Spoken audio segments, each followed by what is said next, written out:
Part of polynomials is multiplying polynomials, which is where you're going to use the distributive property. You're basically going to multiply each term of the polynomial times each term of the other polynomial.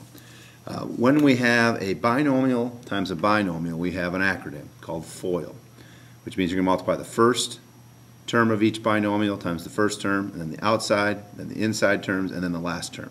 And we'll demonstrate FOIL here in a little bit. Let's take a look at the first example. In the first example, we have a monomial times a trinomial. Now the trinomial itself is not in standard form. You could put it in standard form, but we're going to put our final answer in standard form. I could multiply like the way we have it. And you have to remember your exponent rules. So 3t squared times 7t is 21t to the third. All right?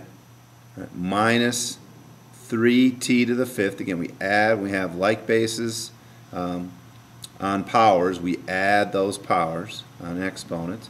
And then the last one would be a negative, all right, 9, oh, this is to the fifth, make sure we can see that. We have 9t, negative 9t squared.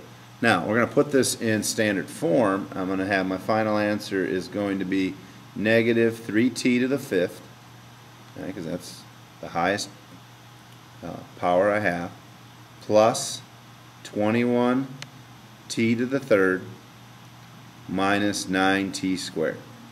Okay? And so that's when you have a polynomial or a trinomial times a monomial. You just got to make sure you have your final answer in standard form. Now, the next part, we're going to actually use FOIL.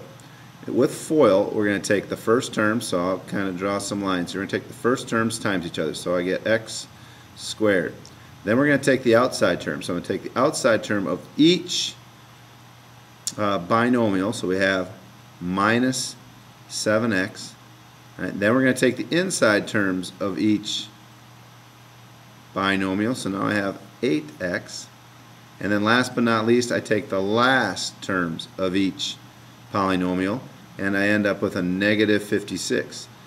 Right, now in the last one, we had to put it in standard form. This one is in standard form, but we have to collect like terms. So our final answer is going to be x squared plus x, right, minus 56. Now there's only three situations you're going to have with polynomials. You're going to have plus plus, minus minus, or minus plus. All right, so this time it's minus or plus minus. So this last term will always be negative in that one. This term could be positive or negative depending on which term is bigger. The outside term or the inside term, or the positive term or the negative term is bigger. In the second one that we'll use FOIL, we have two pluses, so I know both of my final answers will have pluses in it. So I take 2x times 5x and I get 10x squared. Right? Outside is plus 2x. Inside is plus 15x. And last is 3. When I combine my like terms, I end up with 10x squared. Right, plus 17x, right, plus 3. Alright, now last things that we're going to take a look at is when we're multiplying polynomials. And in this first one, we have a binomial times a trinomial. And there's a couple of, you can do this different ways. You can do it horizontally, you can do it somewhat mentally, you can do it vertically. I'm going to show you a vertical method here. In the vertical method, you write the first. I'm going to write the trinomial first, and I'm going to put it in standard form because it will help us out as we go. And I'm going to multiply this, all right, by x minus 4.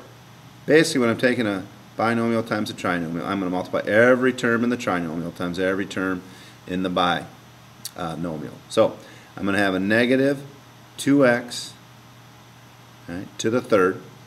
I'm going to take 5x times x. I'm going to get a plus 5x squared. Right, I'm going to take 9 times x and I'm going to get a plus 9x. So all I did is I multiplied every single first term. Every term in the polynomial or the trinomial times the first term of the binomial. Now I'm going to do it to the negative 4.